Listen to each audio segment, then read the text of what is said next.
Hello and welcome. You're watching France 24. Coming up, the generational change in France after his win. Emmanuel Macron attends VE Day ceremonies in the company of outgoing President François Hollande and his predecessor, Nicolas Sarkozy. One campaign ends, another begins. The 39-year-old Macron now has to pick a prime minister with an eye to legislative elections that are 5 weeks away. First protest against the president-elect. Several hundred trade unionists and far-left supporters march in the streets of Paris. And coming up in the next hour, the France 24 debate. Is it change you can believe in? Emmanuel Macron's win certainly signals a new era for France. What does it mean, though, for Europe and the rest of the world? Your reactions on Facebook and Twitter. The hashtag F24debate. France 24 and RFI present the Election Special.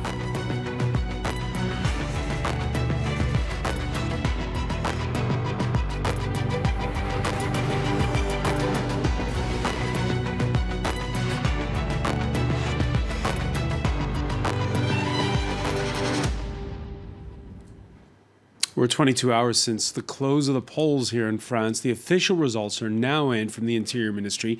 66.1% for independent centrist Emmanuel Macron, the first French president who has never been elected to office before since General de Gaulle. 33.9% for far-right candidate Marine Le Pen, Macron's first outing as president-elect for ceremonies at Paris's Arc de Triomphe, marking the anniversary of victory in Europe during World War II. The outgoing François Hollande was there, so was his conservative predecessor, Nicolas Sarkozy.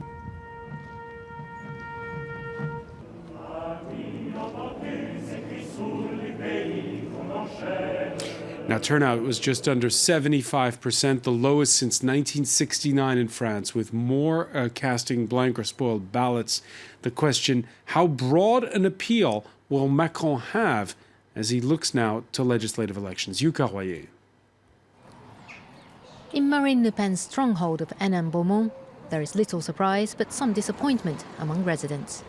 We knew beforehand that Emmanuel Macron was going to win, but I didn't think he would have such a landslide victory with over 65%. Pas-de-Calais, where the town's located, is one of only 2 departments where Marine Le Pen came out on top, although there are a few other places where the race was tight. Sunday's vote exposed discontent among the population. At over 25%, the level of abstention was the second highest in French history. Some 11 million registered voters stayed away from polling stations, and among the votes cast, 4 million were either blank or null. Emmanuel Macron and Marine Le Pen garnered around 20 million and 11 million votes respectively. Abstentions and protest votes accounted for more ballots than the National Front candidate received. Not everyone who voted against the far right is happy. I wouldn't say it's a choice for the lesser of two evils, but I hope things will be better. He pulled it off. The far right did not win, but financed it. The situation is clear. We have somebody who's going to break up our society. A closer look at voter demographics reveals divisions within French society. Blue-collar workers voted more for the far-right candidate. The lower the income, the higher the support for Marine Le Pen. The same trend can be seen in terms of education levels. While an overwhelming majority of people with university degrees backed Macron, the support level was much lower among less educated voters. While in Paris, almost 90% of people voted for the centrist, less than 3/5 of people living in the countryside did so. The newly elected president has promised to work for all French people, a task which may prove more challenging than winning the election. With us this hour, Benjamin Haddad, member of En Marche North America. We're used to seeing him, from the other side of the ocean, works at the Hudson Institute in Washington. And you're here for the big vote. Welcome to the studio. Nice to see you in the flesh. Thank you. Nice to be here. Also with us, Boris Jamais-Fournier, national delegate at the French Socialist Party. Nice to see you. And to make sense of what's lost in translation, American comedian Robert Hain, stand-up comedian and with WTF France. That's the family way of saying it. That's correct. Yes. Okay. All right. Okay. It's interesting because you have, with the victory of Emmanuel Macron, this new movement or party, whatever you want to call it, that's emerging in the center of French politics. It's triggered a splintering of the big blocks that we've seen the past decades, the center right and the center left. Benjamin, you used to be a supporter of the UMP, and you've jumped ship. I'm going to ask you about that. And Boris, you've stayed faithful to the center-left socialist.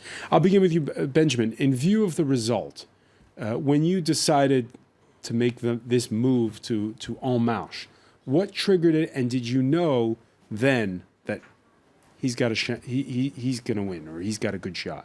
Yeah, I really did think so, for a couple of reasons. I think what happened yesterday is you have two candidates, Emmanuel Macron, but also Marine Le Pen, who are not part of the political establishment, who are not part of the right-left divide that has governed France for the last 40 years.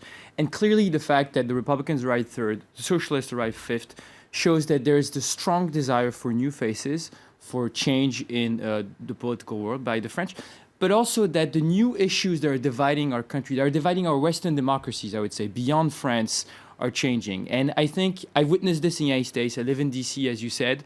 And when you see Trump's campaign, clearly he campaigned on an open versus closed divide and unabashedly embracing the closed side. You know, he's anti-globalization, he's for protectionism, economic as well as cultural protectionism. He's for closed borders, isolationism and foreign policy. And I think Emmanuel Macron... But the mainstream conservatives aren't for those things, so why desert them? And the thing is, I think, you see among the socialists and the Republicans in France, clear divide over these issues, Inside of the parties. Inside of the parties, How do you make Alain Juppé, who is a moderate, liberal, pro-European, coexist with the pro-Russian, social conservative, and growingly Eurosceptic side of the Republicans? You've seen this on the socialist side, and you've clearly seen it in Hollande's 5-year term. How do you make coexist reform-oriented, pro-European progressive social democrats with people who actually would be okay with creating a coalition with Mélenchon? I think Macron understood this before everyone else. I think Macron understood that you needed to create a new center, a new pole in this divide that is liberal, that is embracing the open side, that is pro-European, because this is what this election was about. I think it was an existential election for the European Union. We've seen it after Brexit. This is also one of the issues that I care the most about. And clearly, for the first time, you have with Emmanuel Macron, an optimistic, a positive politician who's clearly defending the European Union. I think that is why, putting aside the scandals and the dynamic of this campaign, I think he would have won nonetheless. I'm very skeptical, though, because you're talking about how you have in traditional parties people who hold very different views. But how do you reconcile having in the same party a party of which you're a member, Robert Hue, who is the former head of the French Communist Party, and Alain Madelin, who was once a member of Occident, the very far-right group. So how do you reconcile that? Because you're a member of that party with both, and maybe you have a favorite one between the two, actually, between Robert Hue and Alain Madelin. I do have a favorite one. I'll let you pick. But no, the truth is, it's time to put aside the talking points of the campaign, because neither Robert Hue nor Alain Madelin played a role in the campaign. Alain Madelin endorsed Emmanuel Macron's retirement plan. I think Robert Hue showed up at a few rallies. I can assure you right now, I'm not in the secret of the gods, but I can say that they will not be in the government, they will not be in the cabinet. I think what Macron will create in the government will be probably a coalition, an alliance of some of the socialists that left him, a lot of new faces, mostly new faces, but also some, maybe reform, more moderate-oriented people from the Republican Party. You've seen Bruno Le Maire's messages. Right, let's explain this. Explain this. Bruno Le Maire, a former government minister from the party Les Républicains, who's been reaching out. The head of the Les Républicains party is threatened with exclusion. Those who take part in a Macron government will have to wait and see. Boris, for the center right, it's a question of in or out. The socialists, they seem to be split three ways between those who say, let's gravitate more towards the far left, let's gravitate more towards Macron, and those, let's try to stay somewhere in the middle. I think this is the way to go. I think liberals win when they're united, and I think we weren't as united as we should have in the election, and that's why we came down to 7%. What does a socialist party today offer, though, that Macron in the middle or the far left on the left don't offer? What can they offer that's different? What we need is a majority for social progress. You know, to tell viewers, we in a month we're having the general election. We're electing 577 members of parliament. The French socialists used to have a majority in the Assemblée nationale for the last 5 years, and that's what helped pass marriage equality, transparency, reforms. Right. Let's get away from the talking points. This is not the talking points. This is social progress for the French people. Right. But how did you feel? For instance, last night we were at the Louvre where it was happening, and we heard people saying something I haven't heard in a long time in France. Long live Europe. Vive l'Europe. I mean, that's what the Socialist Party has been saying all along for years, for decades. So this is not. I mean, this is a very. It's a good illustration of what Emmanuel Macron is about. It's like revamping old stuff and making it sound new. It's. I mean, saying that we should be pro-Europe is not new in French politics. Robert Hain, we're for international audiences here. There's a lot of quid pro quos when it comes to French politics. First of all, there's a bubble in Paris, isn't there? Because the city voted 90% for Macron. Of course, the rest of France is perhaps a different story. Your friends from the U.S., what were they saying to you as we waited for the results on Sunday? Honestly, there's not as much buildup here as there is with the American election. It's pretty clear it happens at 8 p.m. and there's a countdown and we don't have to wait until midnight. I think a lot of people were just happy that it had nothing to do with the Front National, that a platform of hate didn't win, and everybody was aware of that. Everybody was aware. Well, I think anybody who pays attention. Also, I know John Oliver did a pretty important expose 2 weeks ago, explaining how, regardless of what happens, it's best if the French people don't vote for the Front National. What have you learned about France in this campaign? Well, there's a lot of things that seem to repeat themselves, like they did in 2002, even if they tried to legitimize the things that the Front National stands for by making it a little bit softer. I learned that they're very progressive as far as, I mean, look at the results. We've got a brand new candidate and a new party. It's pretty interesting stuff. All right, there's a big difference, though. 11 million people voted for the Front National this time, and it's very concerning. So even though last night was a relief, definitely, and I want to thank all the left-wing voters who came out and voted for Emmanuel Macron to defeat the far right, we'll still have the highest level of blank votes. Last night we had one of the lowest turnout rates in the last 50 years, and we have 11 million people who casted a vote in favor of Marine Le Pen. This is very concerning, and that's one of the challenges that's ahead. On that point, Benjamin Haddad, is the glass half full or half empty when it comes to Marine Le Pen? Because she fared, her final tally was less than what the polls had predicted. Yeah. I completely agree with what Boris said. Look, today I think we have a right to celebrate and see the glass half full. If we take the broader perspective, she started this campaign with 30% in the polls in the first round. I think a lot of us were actually worried that she might pull it off, that she might win. And I think, once again, Macron understood better what this election was about. It was about how to prepare France for globalization, for Europe. And he managed to create an alternative ideological narrative to her that defeated her in the second round. At the same time, we can't be satisfied with the fact that a third of the French electorate chooses to embrace Marine Le Pen's idea, even notwithstanding the abstention and the blank votes. And I think the key challenge will be to listen to this anger, to listen to the legitimate grievances of voters over unemployment, over terrorism, over all the social tension and the failures of governments left and right over the last few decades. But the challenge will be to address it with concrete policy measures. I think reforming the job market will be absolutely key if you want to address unemployment and youth unemployment. Let's not forget the massive amount of young people who vote for the National Front because of the 25% youth unemployment you have here. So when Robert talks about Americans looking at this through the spectrum of the election of Donald Trump in their country, what are the lessons that have been learned from the Brexit referendum, from Trump's election?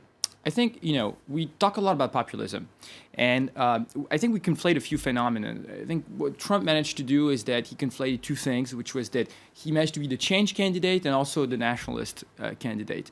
I think Macron was not nationalist. On the contrary, he was pro-European. We heard the Europeanism anthem. He was liberal, positive, but at the same time, he did manage to capture the change narrative. But that also means that now the expectations are very high. They're considerable. We need to deliver. We need to have concrete measures very quickly and use, the political momentum of the next few months to answer these grievances. Because otherwise, the National Front and others will do what they always do, which is hijack this anger and use it to propel nationalism, xenophobia, racism, and anti-Semitism. So I think it's really urgent now to hear this message. All right, boys. He did capture the change narrative. Now he's no Obama, I don't think. So let's see if he can. He definitely talked the talk. Can he walk the walk? Is what we're about to find out. Now the thing is, he talks about how he wants to work with the best of the left and the best of the right. I mean, we didn't see Obama come into the Oval Office and saying he was going to work with Elizabeth Warren and Ted Cruz. No, he worked with liberals and he pushed forward a liberal agenda. That's what I'm a little disappointed with Emmanuel Macron is he's not clearly pushing a liberal agenda, which I think is the right choice for France. So, all right, you'd like to see him tack more to the left, and of course the other thing is, can he build a winning machine? As Boris was mentioning earlier, it's only a 5-week campaign until the legislative elections, and there's a mix with Macron of old hands from other parties and political novices. Kathy Clifford has more. The day after his election brings the next big challenge for France's incoming president. Macron launched En Marche, a movement not yet classed as a party just a year ago, and it will now have to deliver 289 MPs in legislative elections next month if he's to hold any real sway over the country. Our task is huge, and it will require us to build, from tomorrow onwards, a real majority. This majority to carry out change is what I expect from you in 6 weeks' time, because I will need you again and again. He's set special requirements for his candidates. 50% must be civilians with no political experience. They must come from a variety of ethnic backgrounds. At least half should be women. And those who are seasoned politicians have to drop other allegiances. Macron must now perfect a fine balancing act between the anti-establishment line he built his campaign on and reeling in the support that could be his from experienced mainstream politicians.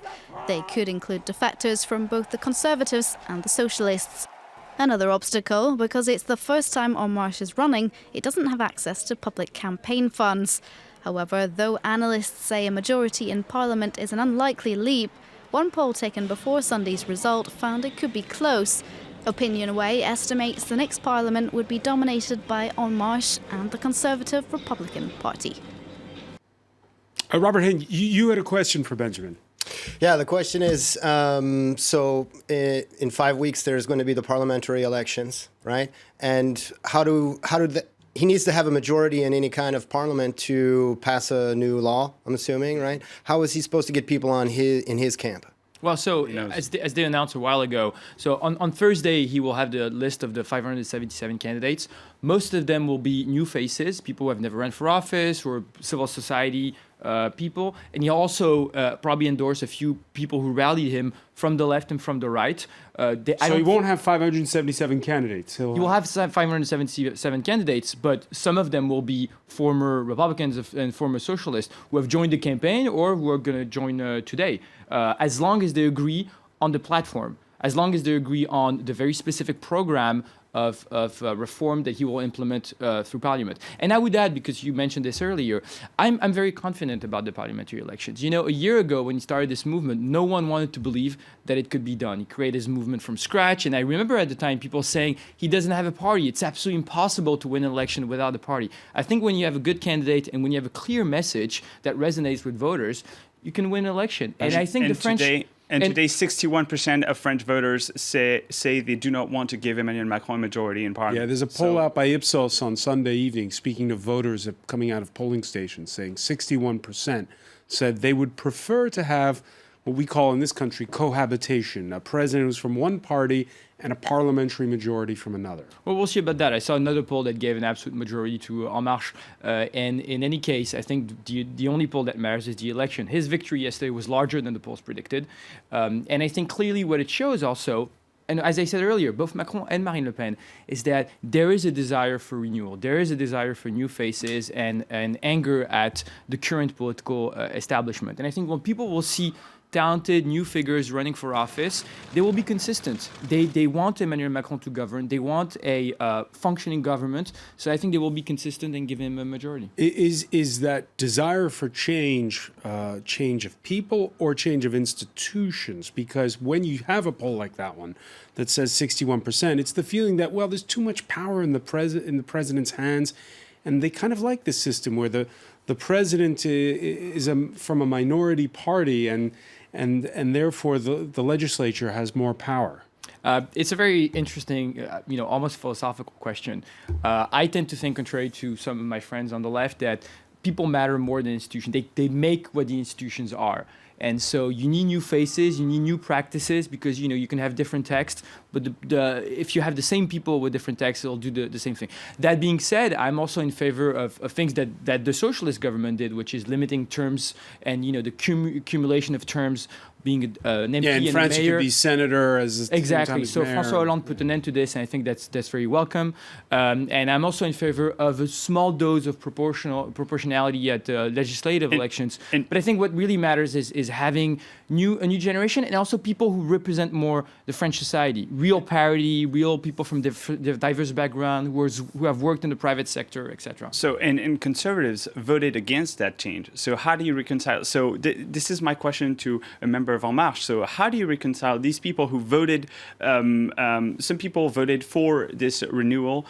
Some people voted against it, and now they're in the same party. How does that build a sensible policy platform? Well, I mean, first, what matters is looking forward. There is a policy platform, and the key issue is, do they agree on this platform on climate change. Of reform? And I think especially on the issues that really divide. I mean, we were talking about this earlier.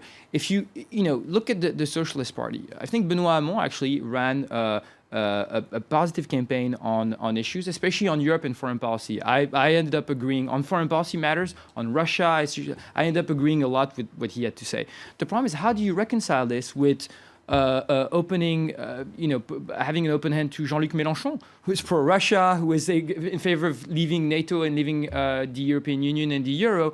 I think you have key contradictions here, and these are not secondary issues. I think these are actually central issues to the future of Europe. That's right, but we'll see what happens in the future. Before I ask you about that, let's talk about the context of today. There were several hundred, according to police, several thousand, according to organizers, far-left supporters and trade unionists who turned out in Paris for a small march warning Macron against that pledge to deepen labor reform in France. And of course, as you've been seeing, the upcoming legislative elections, very much the subtext. Ellen Gainsford has more. Less than 24 hours after his election, President-elect Emmanuel Macron is already facing his first protests. Local-level CGT union branches organized the event, promising to put pressure on him from day one, reminding him that many voters didn't agree with his economic program, but gave him their vote to block the National Front. Around 2,000 people joined the march from Paris's Place de la République to Place de la Bastille. They're worried about labour reforms Macron plans to introduce before the summer, which he could fast-track through Parliament by executive order. His main proposal is to allow company-level agreements on issues such as working hours, currently decided by industry-wide negotiations. Macron campaigned on a pro-business platform and backed François Hollande's El Khomri law, legislation aimed at making France's jobs market more flexible. Deeply unpopular, the law provoked widespread protests last summer. Robert Hayne, they say all stereotypes are true when you see people marching. What is your feeling when you're... But I think it's hilarious that he's only been president for about 6 hours, elect so far for 6 hours, and they've already got their first manifestation against him. First demonstration against him. Has there been a lot of, we know the U.S. campaign, we saw all the sketches on that one. Has there been a lot of fodder in the French campaign for a stand-up comedian? Well, regarding Macron, no. However, all of the other candidates, yes. I mean, it's... Who got the most laughs? I think the hologram incident was probably the most... The far-left leader, Jean-Luc Mélenchon, who was in one place and with a hologram in several other places. Yeah. And why is that? Well, it was just kind of ridiculous, I think. You thought it was ridiculous? Well, I mean, he could have just rebroadcast himself with a screen, but a little bit too much technology, it kind of loses the point of his message, I think. I don't know. It's just my personal opinion. Now, Boris Jamais-Fournier, Benoît Hamon's camp within the Socialist Party certainly still talking about making overtures to the far left at this particular point in time. We were discussing earlier about how there are a lot of things that are incompatible, most notably the attitude towards Europe between those two. Will that come to fruition? I don't know. I think the main point is to stay united. And as I said, we have a majority right now. We'll be fighting in the weeks to come to keep the highest number of members of parliament as we can. I personally am not in favor of reaching out to the far left, given Mélenchon's attitude on the night of the first round. I think not calling out for a vote in favor of Emmanuel Macron when he was facing the far right was not a responsible thing to do for a political leader. So I think the Parti Socialiste should stay united and strong, but without reaching out to the far left. Now, the far left branded this march as a warning march to the president-elect. You heard Robert describe it as ridiculous. Do you agree with Robert? I mean, given what the policy options, the few policy options that Emmanuel Macron has been talking about so far, softening labor laws, for instance, with executive orders. I mean, really, he's not taking the best out of the left and the right. He's taking the worst out of the past 5 years with the El Khomri labor law. So, I mean, this is cause for concern. I didn't march today, but I might. In a couple of weeks. You might in a couple of weeks. We're going to pick up on that point when we come back. Stay with us. You're watching a special edition here on France 24.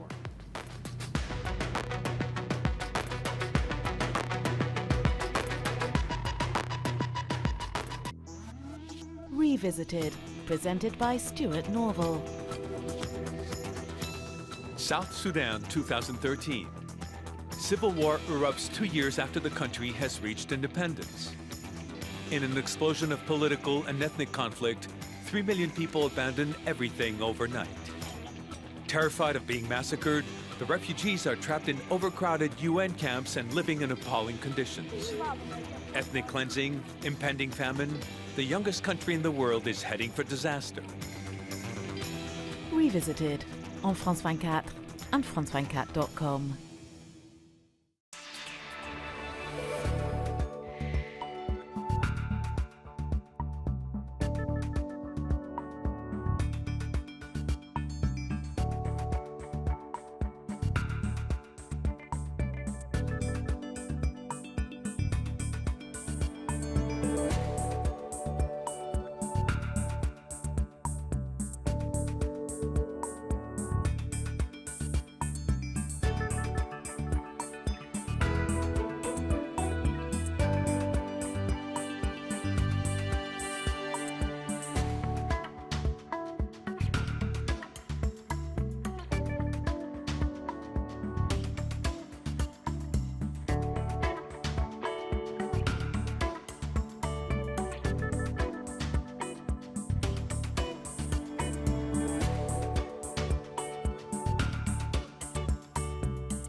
I'm Sarah Morris and I'm France 24's correspondent in Madrid.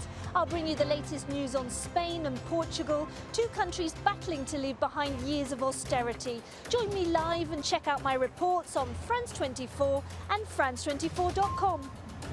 Sarah Morris, one of the 160 France 24 correspondents around the world.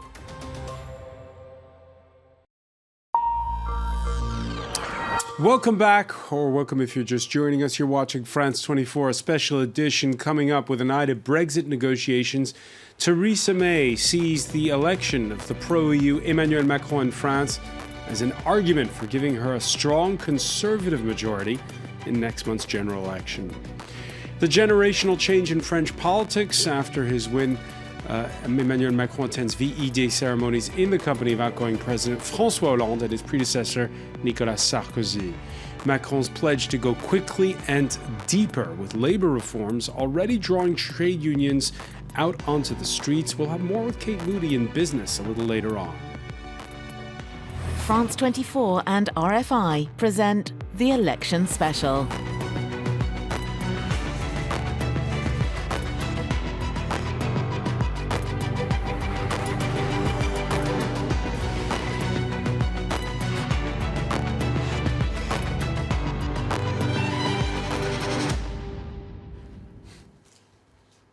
Welcome back. We're in a special edition looking at the generational change in this country with the election of 39-year-old Emmanuel Macron, youngest French head of state since Napoleon Bonaparte. Benjamin Haddad is with us, a supporter of the En Marche movement, normally with the Hudson Institute in Washington. So glad you're with us here in the studio in Paris. Welcome back as well to Boris Jamais-Fournier, national delegate for the Socialist Party, and comedian Robert Hain. We were talking about the official results and the abstention rate. Let's give the result first. 66.1% for Macron. First president since General de Gaulle to be elected without ever having held office before. 33.9% for the far-right candidate Marine Le Pen. Macron's first outing as president-elect for ceremonies earlier at the Arc de Triomphe, marking the anniversary of victory in Europe during World War II. The outgoing François Hollande was there. So was his predecessor, Nicolas Sarkozy. Robert Hain, the French are saying that it's alarming, this 75% turnout rate, lowest since 1969. What's your reaction as an American? They don't like movies with happy endings. I don't know. That's terrible. That's not true. The abstention you're asking about. 75%, 25% who didn't show up. It's considered really poor in this country. Your thoughts on that? Well, it's a non-vote. Clearly, they didn't. It seemed that Macron, for me, he did have the support of a lot of multinationals, big people, I don't know what the right word is, but people who are already established politicians from the past. So it could be that they saw him still as somebody who is big politics. Did you ever at any point hesitate about abstaining or? No, I didn't. And I was very happy, as I said here earlier, that Benoît Hamon called out for a Macron vote, right? Against the far right. Against the far right. There are still, I think, 3 question marks in the political landscape right now, though. We talked about the general election, but then there's another question mark, the personality of the prime minister, who is not announced yet. This will play a big part. And then... Do you want someone who's more leaning towards a socialist? I mean, Emmanuel Macron will make the call. Obviously, whatever can push for more liberal policies, I'm in favor of. But then the third question mark is Emmanuel Macron himself. To be honest, this is a guy who started a party named after himself. Same initials. Same initials. Yeah. Emmanuel Macron En Marche. I mean, very good branding. Very good tactics. I mean, he's great on branding, but like, what kind of a politician would do that and also have the election party in Le Louvre, which used to be a royal castle? Not the best symbolism. But midway between where electoral parties are held, normally between the left and the right. Let's tell you just about international reactions. A congratulatory tweet from Donald Trump, Vladimir Putin in a statement urging Macron to overcome mutual distrust and join forces. Among the international reactions, I guess you could say the strongest coming from France's neighbors. Nadia Massi has more. Europe breathes a sigh of relief as the firmly internationalist Emmanuel Macron clinches a resounding victory. Angela Merkel was among the first to praise the president-elect's campaign. He led a courageous pro-European campaign and stands for openness to the world and decisively for the social market economy. European Commission President Jean-Claude Juncker also welcomed the victory, but said Macron will need to get to work to tackle public spending. The French spend too much money, and they spend too much in the wrong places. The French spend between 53 and 57% of their gross domestic product on their public budget. With a relatively high debt level, this will not work over time. While Theresa May, out campaigning on Monday in her own election dominated by relations with Europe, said Macron now had a strong mandate entering the Brexit negotiations. Now, yesterday, a new French president was elected. He was elected with a strong mandate, which he can take as a strong position in the negotiations. The UK, we need to ensure we've got an equally strong mandate and an equally strong negotiating position. Vladimir Putin met with Marine Le Pen during the campaign and issued perhaps the most direct reference to the challenges facing Macron, saying he's been entrusted to lead France in a difficult period and that in these conditions it is especially important to overcome mutual distrust and join forces. Israeli Prime Minister Benjamin Netanyahu also spoke of working together, but this time to fight what he called the mutual threat of radical Islamic terrorism. And although Donald Trump said during the campaign that it was Le Pen who would be strongest on borders, the US president tweeted, "Congratulations to Emmanuel Macron on his big win today as the next president of France. I very much look forward to working with him." Let's go now to Brussels. Correspondent Nave McMahon. Nave, how collective was that sigh of relief where you were last night? Very collective. It could be felt and heard all around the EU quarter and in pockets of the Belgian capital where French expats reside, because here 9 in 10 French people living in Brussels voted in favour of Emmanuel Macron. Also, we heard and saw last night the Beethoven's Ode to Joy. That's the EU's anthem that's only ever heard among circles of hardcore European federalists. That brought a smile to many officials here that work in the EU institutions, and also the fact that they could see and visualise the EU flag very much anywhere Emmanuel Macron and the En Marche movement went. Many feel that he's a fresh, bold, ambitious face. A new energy will be brought to the EU Council building when they meet for summits on a regular basis here in Brussels. He's got some radical, impressive ideas.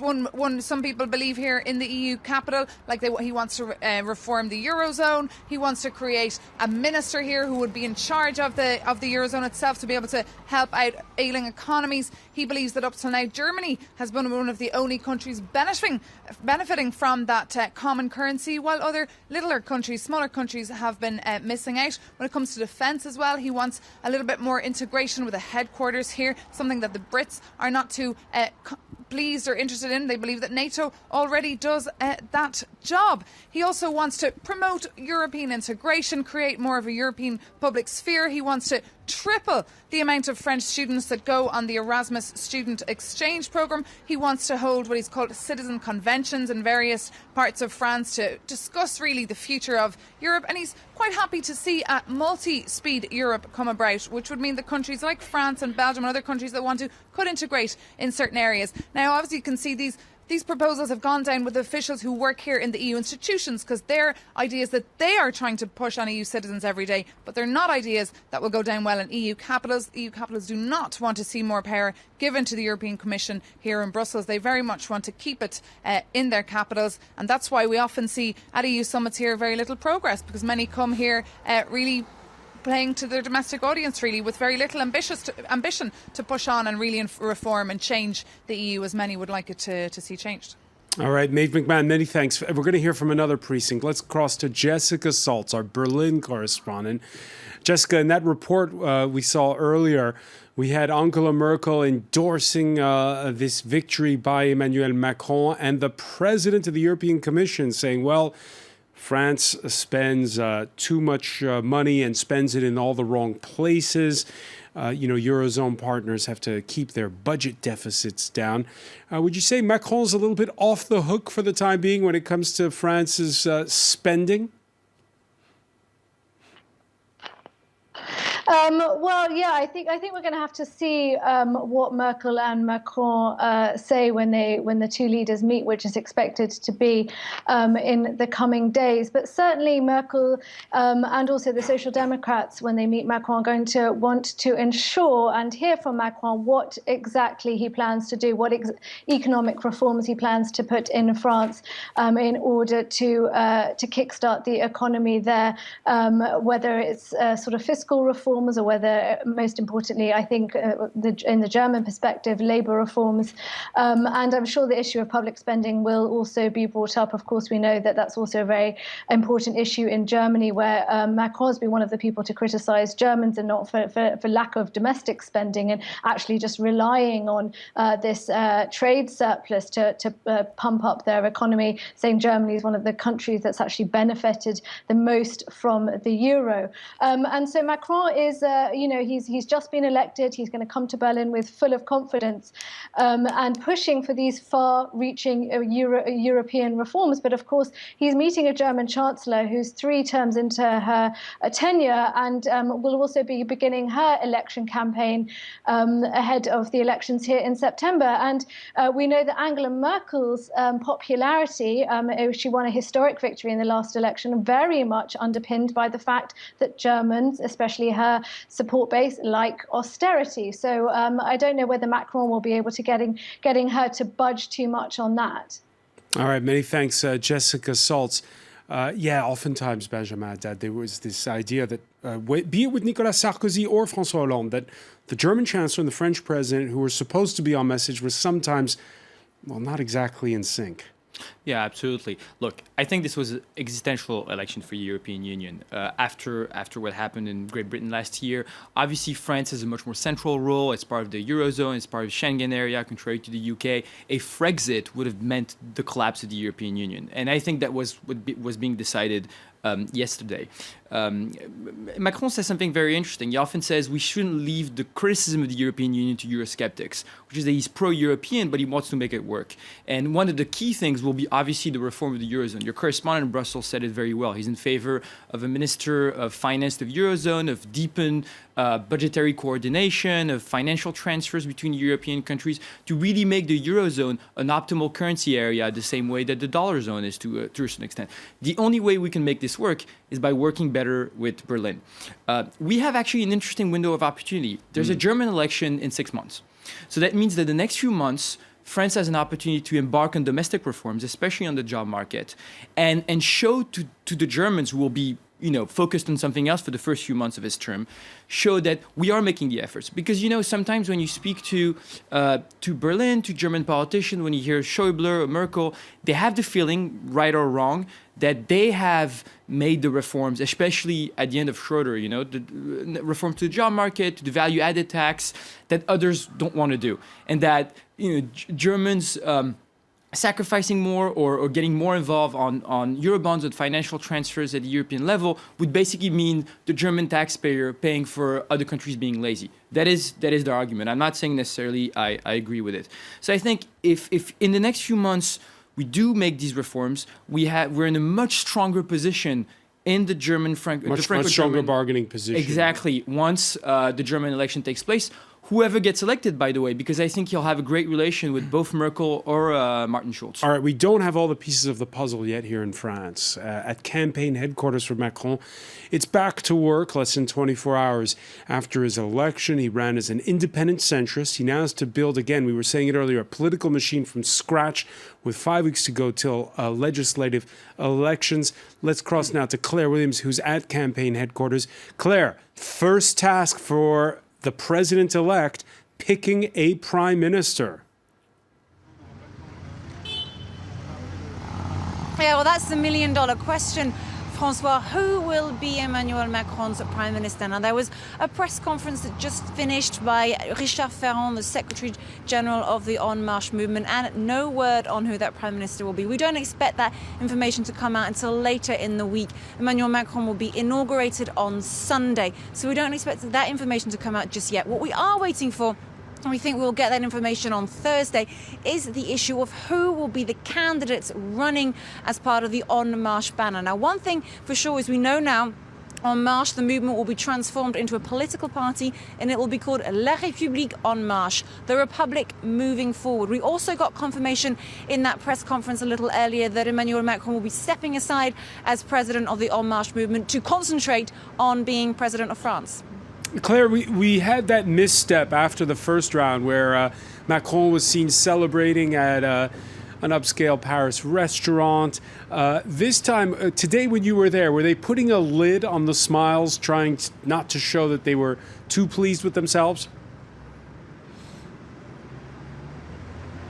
Absolutely. No, we certainly are getting a feeling of the tone has changed. Obviously, Emmanuel Macron this morning was with François Hollande paying respects on the 8th of May. This is, of course, the anniversary of the end of the Second World War. So there were commemoration services going on this morning. So that was the first thing that Emmanuel Macron did today. And certainly we saw in his speech last night, in both of his speeches last night, that he was obviously victorious, but he had a face that was more sober, more serious than that.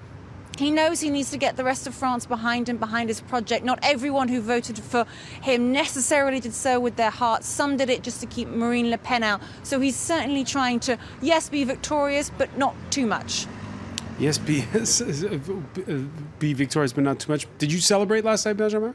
Yeah, I did celebrate. I worked a little bit. I was doing other shows, but no, we did celebrate, and there's good reason to celebrate because what's so amazing with this movement as well is the tens of thousands of activists. A lot of them had never been involved in a political party. Some of them on the left and on the right who have worked, days and nights, sacrificed their weekends. Obviously, it's the same case for a lot of other parties, but I think it's been so dynamic and so energetic. It was, they deserve to celebrate a little bit yesterday. What did you think of the mood in Paris last night, Robert? Everybody, not everybody, obviously, but it seemed like Paris had won the Coupe de France. It seemed like there was a big party going on there at Pyramid. Boris, let me ask you this. Paris is not France. 90% voted for Macron in the French capital. I think it's like the highest number in mainland France. Is it easy to forget that when you're in the French capital? I mean, as Benjamin has told me several times, in Washington, D.C., people voted, 4% of the people in Washington, D.C. voted for Donald Trump. And this is kind of the same scenario here in France in this election. So obviously, Paris is a city that's very connected to the world, that's open to the world. And it's, not a surprise that they would choose Emmanuel Le Pen over Emmanuel Macron, I'm sorry, over Marine Le Pen. Thank God there's no electoral college here. Now, what does it mean for politics in Paris? Parisians are very attached to their mayor, Anne Hidalgo. Who's a socialist. And to be honest, Paris is a very good illustration, a very good example of why I think En Marche doesn't work, because people who used to be on different parties, conservatives and liberals, are now in the same party, and they used to hold different views on, for instance, social housing, and now they're in the same party. Are they still going to keep voting different things on similar issues now that they're in the same party? I don't know. All right. The proof will be in the pudding with those legislative elections that are coming up next month. Boris, Jeanne Fournier, I want to thank you, and I thank as well Benjamin Haddad and Robert Hain. My pleasure. Whose next gig is in London. Yes, it is. But normally you can see me here Fridays for a TV show called WTF Paris or WTF France on another network, or YouTube. You can check us out on YouTube. All right, Robert Hain, many thanks. WTF. All right. That's right. Over the past 10 years, by the way, this could be material for you. France has had a first lady who divorced while the president was in office, another who was caught on film going out to deliver croissants to his movie star mistress. Now it'll be a happily married couple, but with a twist. Brigitte Macron, 24 years the senior of a president-elect who was once her pupil. Catherine Viette has the story. Brigitte Macron has proved almost as popular as her husband. During the campaign, she was seldom seen far from her husband's side. After his win in the first round of elections, Macron paid tribute to his wife. To my family and Brigitte.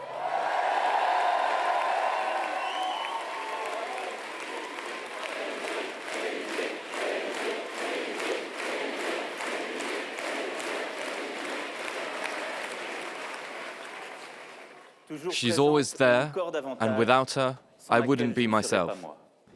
Brigitte was thrust on the public stage in 2015 at a state dinner at the Élysée Palace. Theirs is a rather unconventional love story. Brigitte is 64 years old to Macron's 39, a 24-year age gap. They first met when Macron was a student at a private high school in Amiens. She was his drama teacher. From a well-to-do family, Brigitte was already married with 3 children. Despite the hurdles, a 17-year-old Macron vowed he would marry her someday. She divorced, and he made good on his promise, with the couple tying the knot a decade later in 2007. Brigitte has but one motto: Believe in your dreams and you will see them come true. And Emmanuel is a dream, a waking dream. Those close to the couple say she's one of her husband's most trusted advisors. Today, Brigitte Macron is the president's wife, but she's also a partner. She's someone who simultaneously managed to be important, inspiring her husband, but also remained on the sidelines a bit, without ever putting herself forward, and giving very, very good advice, because she has experience. Macron has vowed that his wife will have a formal role as First Lady. As a former teacher, she may choose to focus on education. And while she'll have a say in shaping her duties, Macron says she won't have a salary, perhaps mindful of the scandal that felled his conservative rival, François Fillon. Reminder that Inauguration Day is next Sunday. It's time for business. Let's say hello to Kate Moody. Hi, François. Kate, our panelists earlier were of two minds as to whether or not Emmanuel Macron is going to do what he pledged when it comes to these labor reforms, going deeper than the ones that were instituted a year ago. Exactly. Well, it was certainly an uphill battle for him when he was economy minister under François Hollande. But now the incoming president does want to indeed continue with those efforts to loosen labor restrictions and make it easier for firms to hire and fire. Many of his proposals will depend on the results of June's parliamentary election, but he has an ambitious plan to reboot the French economy. That includes slashing government spending by about 60 billion euros, in part by cutting some 120,000 public sector jobs. He wants to scrap a housing tax on 80% of households and reduce France's corporate tax rate, all in an effort to boost business activity. So concretely, how does he plan to do all that? And will his proposals be effective? To help answer those questions, we're joined by Gilles Moec, Chief European Economist at Bank of America Merrill Lynch in London. Gilles, thank you for speaking to us. Tell us, to what degree are investors confident in the specific economic policies that have been put forward by Emmanuel Macron, and how much are they just relieved that they're not facing President Le Pen? Okay, honestly, I think it's more of the latter. I don't think that their main focus ahead of the vote was whether or not a tail risk would materialize in France. And that tail risk was obviously Marine Le Pen winning. So the actual content of Macron's agenda was always second order in all the questions we're getting from clients and investors. So just the fact that we have a pro-European president dedicated to, for instance, complying with the fiscal rules of Europe, that in a sense is enough to a lot of investors. Then you've got the question on the sort of upside risk around this, the capacity to deliver structural reforms to lift potential growth in Europe. I would say at this juncture, investors are probably to some extent quizzical, between quizzical and hopeful.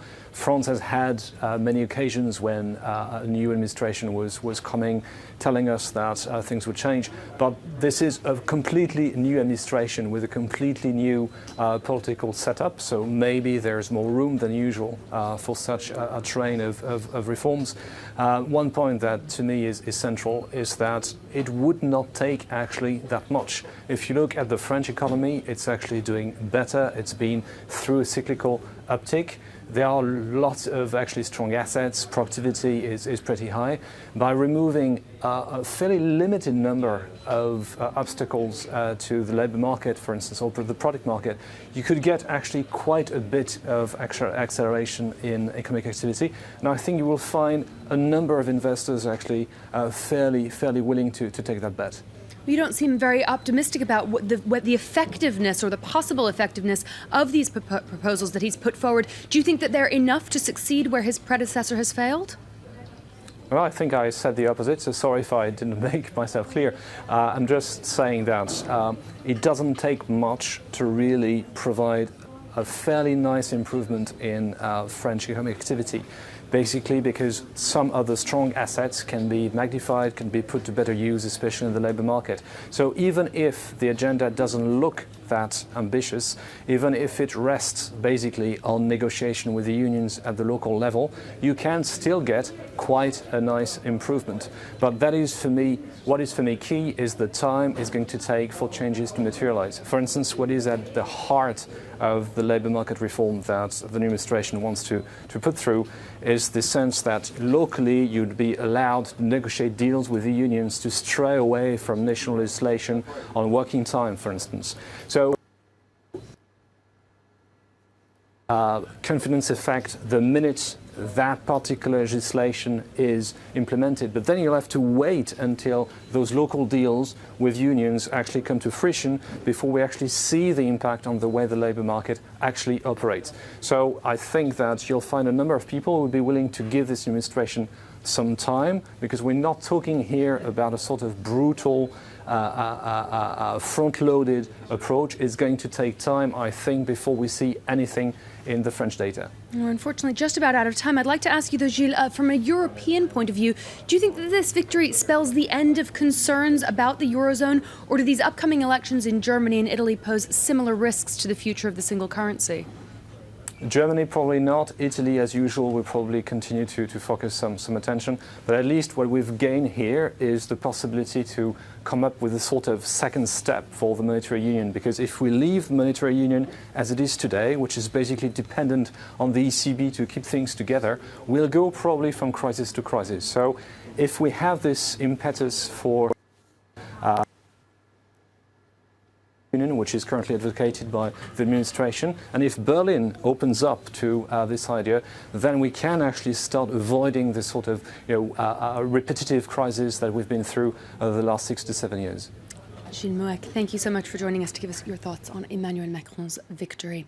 Now let's check in on the markets. Investors around the world had widely been banking on that win. So after an initial sigh of relief, we've seen trade dropping off slightly. The euro hit a 6-month high of $1.10 earlier. It has now dropped back, trading just about 109 to the dollar. European indices also far more muted than they were after the first round of the election. Just the FTSE closing in the green there. The CAC 40 here in Paris dropping nearly 1%. Analysts say investors were so confident about the outcome that most gains had already come over the past 2 weeks. A similar story over on Wall Street, where the S&P 500 and NASDAQ each touched new all-time highs before easing back to trade just below the flat line there. I'll be following the day's trading for you throughout the rest of the evening. François. All right, many thanks, Kate Moody. We will be checking in with you. Coming up at the top of the hour, more news. And in the France 24 debate, is Emmanuel Macron change you can believe in? Stay with us.